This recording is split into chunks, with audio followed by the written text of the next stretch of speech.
পুকুরের জলটা পরিষ্কার। রাজু এখনো অবধি অল্প কটা মাছ পেয়ে পাশের ব্যাগে ভরে রেখেছে। এমন সময় পুকুরে স্নান করতে এসেছে বিজয় আর বিজয়ের মা। বিজয়ের মা রাজুকে দেখতে পেয়ে বিজয়কে বলল, ওই দেখ বাবু, ওই চাষাটা মাছ ধরছে। বিজয় রাজুর দিকে তাকিয়ে থাকে। রাজু একটু হাসে, কিন্তু কিছু বলে না। বিজয়ের মা রাজুর দিকে তাকিয়ে বলে, পড়াশুনো বাদ দিয়ে এখন মাছ ধরছিস? তাছাড়া আর কি বা করবি? আসলে বাবার শরীরটা খুব খারাপ। বাবা কাজ করতে পারছে না, ঠিক মতো খাওয়া হচ্ছে না, তো তাই ভাবলাম একটু মাছ ধরি। বিজয়ের মা মুখ বেঁকিয়ে বিজয়কে নিয়ে ঘাটে নেমে যায়।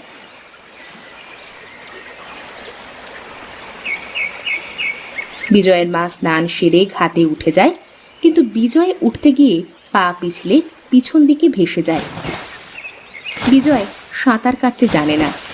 অবশ্য বড় লোকের ছেলে সাঁতার কাটা লাগবেই বা কেন?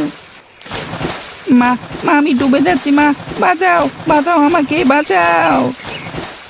তখন বিজয়ের মা কাঁদতে কাঁদতে বলে, কে আছো? কে আছো?